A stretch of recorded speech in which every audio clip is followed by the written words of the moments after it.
आज देख लो ना इमरान खान को, सपने क्या आते। अभी मैं सुना दूं आप कानों को, हाथ धुआं निकलेगा कानों में से, कि पिंकी पीरनी का भाई अपनी बहन की तारीफों में क्या कलाबे मिला रहा है। आखिरी हरबा खेला, आखिरी एक रह गई थी पीस, वो भी खेल गए, कि रूहानियत के उस मेयार पे है मेरी बहन, उन मरातिब पे है कि क्या कहूं मैं आपसे, और मैं एक गुनाहगार आदमी।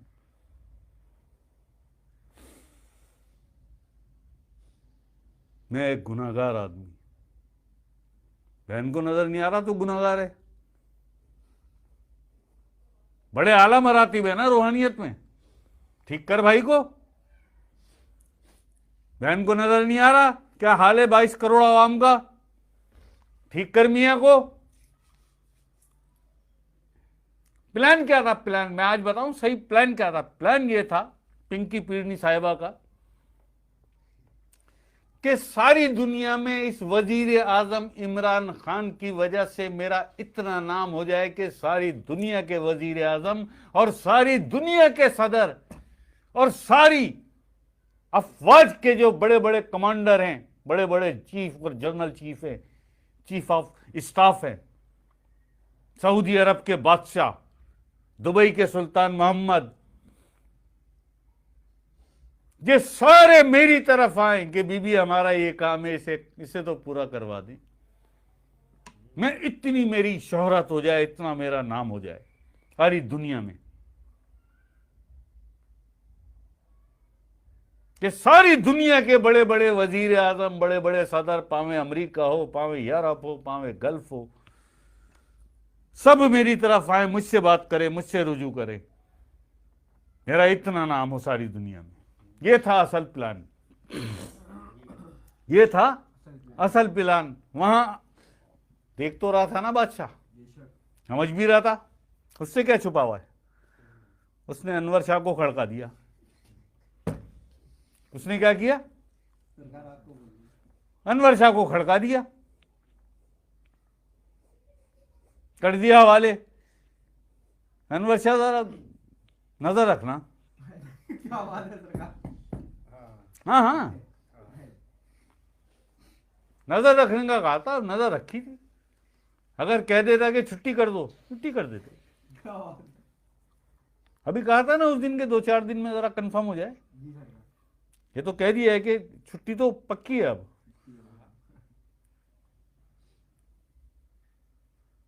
सफेद कपड़े पहनने से कोई वली नहीं बनता है। कल तुम भी अपनी बेगमात को ले आओ, सफेद शरारे और गरारे पिना के और सफेद अबाया पिना के और यहां तक का नकाबपोश ये लिया हो तो क्या वली बन गई वो? नदीम मलिक साहब हैं, बड़े सीनियर एंकर हैं समा टीवी के शायद। वहां इन्होंने एक इंटरव्यू दिया। अच्छा, वो हमारी किसी जाकरा के हाथ लग गया, वो देख रही थी टीवी। पंजाब में, लाहौर में हमारी जाकरा है, वो देख रही थी टीवी। उसको तो उसकी तो बत्ती जल गई जब इसका इंटरव्यू सुना। अब ये कौन है? ये कल्बी जाकरा है अल्लाह की, इज़न हमसे लिया। अब ये सुन रही है इंटरव्यू नदीम मलिक साहब। सुन रहे हो? अगर कोई हो तो पहुंचा दे वहां पे, कंफर्म कर ले।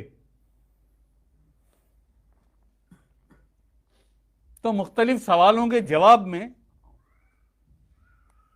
मोहतरमा जनाब इज्जत माब, the first lady of Pakistan, खातून अव्वल, मोहतरम जनाब वजीर आजम इमरान खान साहब की जोजा मोहतरमा एक सवाल के जवाब में कहती हैं कि कायनातों की सबसे अफजल इबादत दुरूद पाक है। अभी लगाना जरा, वो सुना दो लोगों को। क्या है, डरते हैं किसी से क्या? जब तुम्हारे अंदर हमारे खिलाफ सोच शुरू होती है ना, प्लानिंग, तो वो सारी यहां पहुंचने लगती है। तुम क्या करोगे हमारे खिलाफ? कायनातों की सबसे अफजल इबादत दुरूद पाक है। आज भी समा वालों के पास, नदीम मलिक साहब के पास वो रिकॉर्ड मौजूद होगा, चला दे इंटरव्यू। ये कौन है? जिसकी शान बयान फरमा रहे हैं उनके भाई कि मरातिब तो ऐसे हैं रूहानियत में उनके कि वो तो बड़े आला पाए के मरातिब पर हैं। फरमा क्या रही है मोहतरमा कि कायनातों की सबसे अफजल इबादत दुरूद पाक है। दुरूद पाक बेपनाह अफजल, दुरूद पाक की फजीलत से इनकार मुमकिन नहीं है। इतनी फजीलत है दुरूद पाक की, जो मेरे आका हुजूर अलैहिस्सलाम पे दुरूद आप पढ़ते हैं, आले इब्राहिम पे जो दुरूद पढ़ते हैं, इसकी फजीलत से तो इनकार नहीं है। लेकिन ये कहना कि कायनातों की सबसे अफजल इबादत, ये मरातिब गिनवा रहा हूं मैं बीबी साहिबा के, जिस्मानी इबादत में सबसे अफजल इबादत नमाज, लेकिन जाहिरी इबादत है ना। ज़बानी इबादत में सबसे अफजल इबादत दुरूद पाक का विर्द, लेकिन जाहिरी इबादत है ना। ऐसा ही है। अल्लाह करीम, अल्लाह बादशाह कायनातों का मालिक, आका करीम हुजूर अलैहिस्सलातो वस्सलाम से और दुरूद पाक से बड़ा है। दुरूद पाक बड़ा या अल्लाह बड़ा? आका इस्लाम की जात अक़दस बड़ी या अल्लाह पाक की जात करीम जात अक़दस बड़ी? अल्लाह पाक की। ज़बानी सबसे अफजल इबादत दुरूद पाक का विर्द, जिस्मानी इबादत सबसे अफजल नमाज, कल्बी इबादत में सबसे अफजल इबादत अल्लाह का जिक्र, वला जिक्रुल्लाह अकबर। और कल्बी इबादत जो बातनी इबादत है, बातनी इबादत है, ये 70 दर्जे ज्यादा अफजल है जाहिरी इबादत से, 70 गुना ज्यादा अफजल है। भाई नमाज 5 टाइम पढ़ी ना आपने, दुरूद भी उस वक्त तक पढ़ा जब तक जाग रहा हो, हालात बेदारी में वो सो गए तो जबान बंद हो गई। सही है ना। ये तो एक एक धड़कन अल्लाह का जिक्र कर रही है, सो जाए या जाग जा। तो कायनातों की, अच्छा ये भी सबसे अफजल नहीं है। ये जो जिक्र चल रहा है तेरा, धड़कने जो मचल मचल के अल्लाह का जिक्र कर रही है, ये भी कायनातों की सबसे अफजल इबादत नहीं है। सबसे अफजल इबादत क्या है? सबसे अफजल इबादत क्या है? कायनातों की, जमीन और आसमानों की सबसे अफजल इबादत क्या है? जिस इबादत तक पहुंचने के लिए हर इबादत की जाती है, वो सबसे अफजल इबादत क्या है? वो है दीदार इलाही, वो है अल्लाह का दीदार। यह है सबसे अफजल इबादत। आपके तो भाई साहब ऐसे आपके मरातिब गिनवा रहे हैं, खोलो यार जरा, सुना दो सारी दुनिया को भी। सुन ले आप लोग भी सब, जो जो सुन रहा है मुझे, ये मैं नहीं कह रहा, ये एक और ढोंगी है, सोहेल विड़ाइश नाम है उनका, वो जीव टीवी पे होते हैं। ये ऐसे लोगों को ना, ये मोहरे होते हैं, इन्हें आगे बढ़ाया जाता है, इन्हें आगे बढ़ाया जाता है कि इनके बारे में आपने ये सारी बातें करनी है, और वो कर रहे हैं। अपना अपना उन्होंने जरा सा साइड रखा हुआ है अपने आप को। उनके भाई का, पिंकी पीरनी के जो मोहतरमा है खातून अव्वल, उनके भाई का नाम लेके उन्होंने पूरी दास्तान सुना दी, उनके मरातिब गिनवा दिए। सुनाओ सुनाओ जी जरा, सुनाओ, लगाओ इसको, सुन ले जरा सारी दुनिया भी। ये बता दिया हमने मकसद क्या था। बताते हैं कि बुशरा बीवी के रूहानी कमालात से सभी वाकिफ हैं, ताहम वो गुस्से की तेज हैं, इसलिए बड़ों बड़ों को भी खातिर में नहीं लाती। लेकिन ये भी सच है कि ऐसे लोगों को रूहानी कमालात ऊपर भी ले जाते हैं, और अगर इंसान में बड़ाई और तकब्बुर आ जाए तो उसे नीचे भी गिरा देते हैं। सुहेल विड़ाइश अपने कॉलम में बुशरा बीवी के भाई की जुबानी इस्ताराती अंदाज में बात कुछ यूँ चलाते हैं कि मैं सरासर गुनाहगार और मादियत परस्त हूँ, जबकि मेरी बहन मुबारक परवीन सरतपा, पाकीज़ा और रूहानियत परस्त है। मैं रांदा दरगाह हूँ, जबकि उसकी दुआएं कबूलियत का दर्जा पाती हैं। मैं और मुबारक परवीन जुड़वा हैं, लेकिन वो चूंकि मुझसे 2 मिनट पहले पैदा हुई, इसलिए दर्जे और ऊन दोनों में मुझसे बड़ी है। इसलिए मैं उसे कभी बहना, कभी आपा और कभी बाजी कहता हूँ। मुझे एतराफ़ है कि मैं बचपन से ही निकम्मा, नालायक और कम ज़हन हूँ, और मुझे ये कहने में भी कोई आर नहीं कि मेरी बहन ने रूहानियत का तवील सफ़र तय किया है। वो बचपन से अब तक मुसलसल चिल्ले काटती रही है। मैं सुस्तुल वजूद कभी इतनी मेहनत ही नहीं कर सका। आज मेरी बहन रूहानियत के आला दर्जे तक पहुंच चुकी है, जबकि मैं रूहानियत से मुकम्मल खाली हूँ और दर्जात में नीचे से नीचे जा रहा हूँ। मेरी बहन कमालात के उरूज को छू चुकी है, जबकि मैं नाहंजार छोटेपन के भी जवाल को पहुंच चुका हूँ। मेरी बाजी इंसान तो इंसान जानवरों के दुख भी जान लेती है। वो बेजुबान कुत्ते और बिल्लियों की जुबान समझती है। उनके बहते हुए आंसुओं और उनकी खुशी और गम को महसूस कर सकती है। उनकी भूख और प्यास का भी उसे पता चल जाता है। हद तो यह है कि वो गूंगे पौधों और दरख्तों के एहसासात भी पढ़ लेती है। दरख्त को पानी की जरूरत है या फिर बारिश ना होने से उसे सूखने का डर है। ये सब मेरी बहन के अहाता इल्म में होता है। मैंने खुद कई दरख्तों को अपनी बहन को पानी मांगने के लिए आवाजें देते देखा है। जाहिर है कि मेरी बहन को इसकी नेकियों का अजर मिल चुका है। पौधों को मैंने आवाज देते हुए देखा है। मैं दिल का भी काला हूँ और मुझे पसंद भी काला रंग ही है। खताकार हूँ और बाकी खताकारों बदामालों को भी गले लगा लेता हूँ। मेरी बहन मगर अकमलियत पसंद यानी परफेक्शनिस्ट है। उसे सफ़ेद रंग अच्छा लगता है। उसका कमरा सफ़ेद चादरों और सफ़ेद पर्दों से ढका रहता है। वो खुद भी सफ़ेद लिबास पहनती है। कहते हैं कि जन्नत का रंग भी सफ़ेद और सुनहरा है। मुझे तो कभी कभी उसके सर के ऊपर से नूर का हाला ऊपर को जाता हुआ भी महसूस होता है। अल्लाह जाने ये मेरा वहम है या हकीकत। मेरी बहन अपने रूहानी दर्जे के बारे में कुछ नहीं बताती, बल्कि इसको छुपाती है। किसी बद आमाल को रूहानी कमाल या किसी करिश्मे की खबर मिल जाए तो मेरी अवतार बहन फौरन इसकी तरदीद कर देती है। वो अपनी नेकी और अपनी रूहानियत की तशहीर से गुरेजा रहती है। वो नहीं चाहती कि खताकारों का हजूम मेरी बहन की जन्नती रूह को इबादत गुजारी के दौरान परेशान करे। मेरी बहन मुबारक जितना अपनी रूहानियत को छुपाती है, अपनी करामात को दबाती है, उतनी ही इसकी शोहरत बढ़ती है।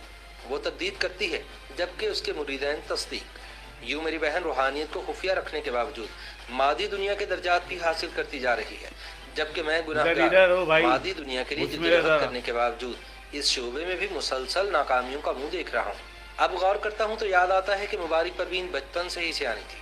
उसमें कॉमन सेंस भी हमेशा से ज्यादा थी। हम दोनों बहन भाई खानदानी तौर पर चिश्त अहले बहिश्त के सिलसिला आलिया से मुंसलिक हैं। अफसोस ये है कि मैं उन फयूज़ व बरक़ात से महरूम हूँ जिनसे मेरी बहन कहती है पूरा हो जाता है, जो चाहती है हासिल कर लेती है। वो मुस्तकबिल के बारे में जो भी सोचती है वो दुरुस्त ही निकलता है।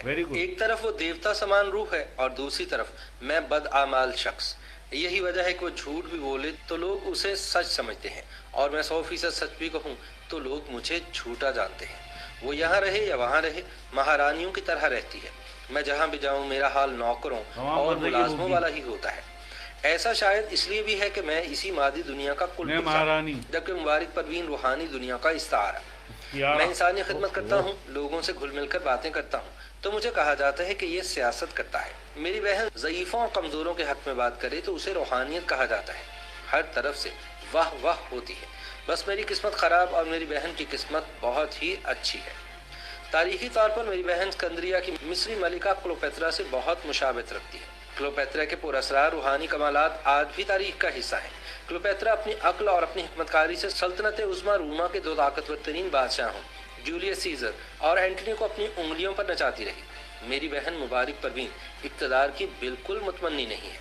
वो तो बस चाहती है कि जिसे वो चाहती है इक़्तिदार मिलने के बाद उसे बामे अरूज भी मिले। वो सीजर, एंटनी और सिकंदर आज़म से भी बड़ा आदमी बन जाए। मेरी बहन में खूबियाँ ही खूबियाँ हैं, इस कदर खूबियाँ कि मुझे वो ज़मीनी नहीं बल्कि आसमानी मखलूक लगती है। शायद नज़र बट्टू के तौर पर एक खामी ज़रूरी है। मेरी बहन में गुस्सा बहुत है। कहते हैं कि कई रूहानी ताकत वाले लोग जमाली होते हैं और कई जलाली। मेरी बहन जलाली है। जवानी के ज़माने में तो वो कई नौकरानियों को खुद अपने हाथों से पीट चुकी है। अब भी उसे गुस्सा आए तो वो मुझ पर निकाल देती है, और अगर मैं न हूँ तो जो भी सामने हो वो उसकी जद में आ जाता है। अगर उसे किसी की बात बुरी लग जाए तो फिर उसे गुस्सा आ जाता है और वो कई बार दूसरों को नीचा दिखाने के लिए हर हद अबूर कर जाती है। उसमें फरिश्तों जैसी खूबियां जरूर हैं, लेकिन आखिर इंसान है, कुछ ना कुछ खामियां तो होती होंगी। मेरी बहना इस वक्त दुनिया में सबसे ऊंचे मुकाम पर है। उसे सहाफ़ी और एंकर पर्सन बोने नजर आते हैं। कुछ लोगों की बातों को रद्द करना, तरदीद करना, तज़लील करना उसके लिए कोई मसला नहीं है। ये गलतकार लोग इस अहद में जलील होते रहेंगे, इनकी यही किस्मत है, और तमाशाई तालियां बजाते रहेंगे। मैं चूंकि अपनी बहन का हमराज भी हूँ और इसका हमदर्द भी, इसलिए अकेले में उसे समझाता रहता हूँ कि तुमने जो कुछ हासिल कर लिया है उसे बचाने की कोशिश करो। रूहानी कमालात ऊपर भी ले जाते हैं और अगर इंसान में बड़ाई और तकब्बुर आ जाए तो उसे नीचे भी गिरा देते हैं। मैं ये भी कहता रहता हूँ कि तुम्हारी खूबियाँ एक तरफ, तुम्हारा गुस्सा, तुम्हारा दूसरों को हकीर और अपने आप को पाकीज़ा समझना एक दिन तुम्हारे जवाल का बाइस बनेगा। YouTube पर गूगली न्यूज देखने के लिए youtube.com की सर्च बार में हुण दसो जी, हुण दसो मैं कोई झूठ बोलिया? ये शतरंज की चालें होती हैं। ये कहाँ मिसाल दी जा रही है? क्लियोपेत्रा से, जूलियस सीजर को सीधा कर दिया था। सारी दुनिया के वजीर आजम और बादशाह और सदर वो सब मेरे पैरों पे आके झुकें, मेरी कदमबोसी करें तो सब कुछ ठीक चलेगा उनका। ये है कोशिश है। इस मुल्क को तो चला लो, तुमसे तो बनी गारा नहीं चल रहा।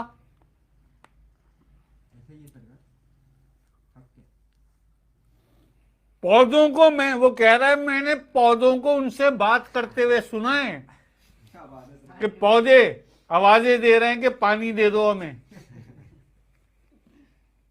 हाँ भाई, हंस मत, नीचे मुकर करके क्यों हंसते हो यार?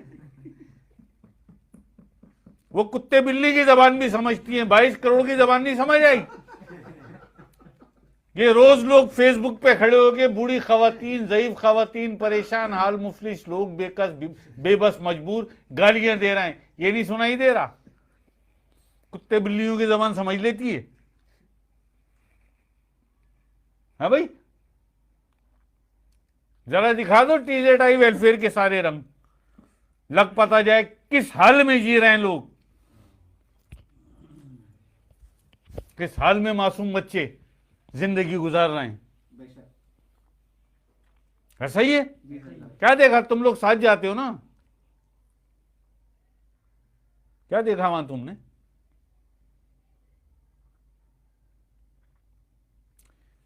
खत्म नहीं हो रहे मरातिब। एक लफ्ज के ऊपर फैसला हो जाता है जन्नती रूह।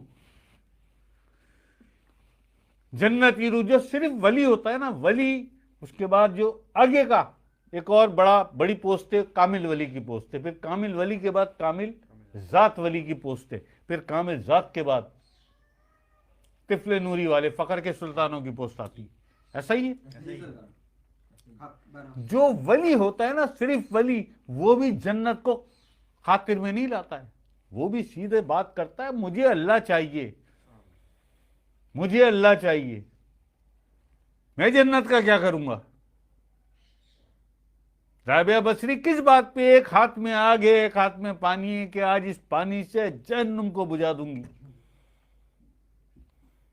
और इस आग से जन्नत को आग लगा दूंगी। किसी को होश ही नहीं है। जन्नत और जहन्नुम, जन्नत और जहन्नुम, जन्नत और जहन्नुम, अल्लाह याद ही नहीं है किसी को। कोई अल्लाह का तालिब ही नहीं है। ये राबिया बसरी से भी आगे चली गई और फिर भी जन्नत में खड़ी हुई है। जन्नत की जीम का नहीं पता। हाँ हाँ,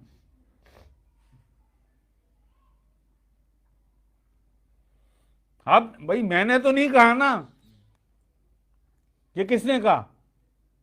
ये सुहेल वड़ाइच साहब हैं, उनके भाई से इनकी क्या बातें हुई, वो बातें किसी और की जबान से इन्होंने वो सुनवाई हैं। सीधा सा एक सवाल है, 22 करोड़ अवाम किस हाल में है? परिंदों की, कुत्ते बिल्लियों की, पौधों की आवाज आ जाती है, इनकी आवाज नहीं आ रही। बड़ी जलाली हो, ओफो। तो होना तो ये चाहिए, पहली ट्राई अनवर शाह पे करो, लग पता जाए। जलाल है किस परिंदे का नाम?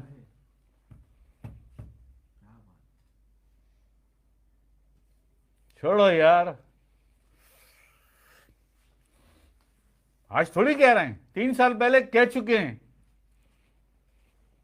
3 साल पहले कह चुके हैं। प्लान क्या था? बस सारी दुनिया मेरे कदमों में आ जाए। ये सुबह शाम उठते बैठते यही सपने थे, यही सारे ख्वाब थे। और ये काफी पहले से चली ये प्लानिंग। ये शादी हुई है इमरान खान साहब की और ये सब कुछ हुआ, ये प्लान यही था सारा।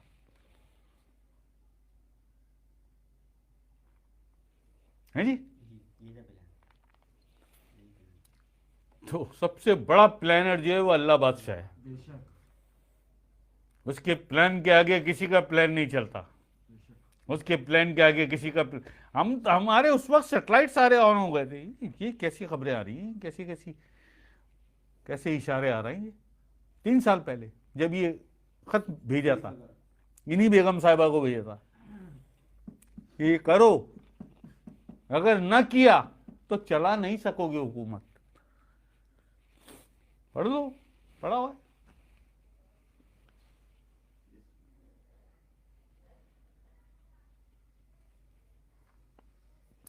अल्लाह पाक खैर करे यार। ये मुल्क अल्लाह ने अपने लिए बनाया है, याद रखना हमारी बात। ये मुल्क पाकिस्तान अल्लाह ने अपने लिए बनाया है।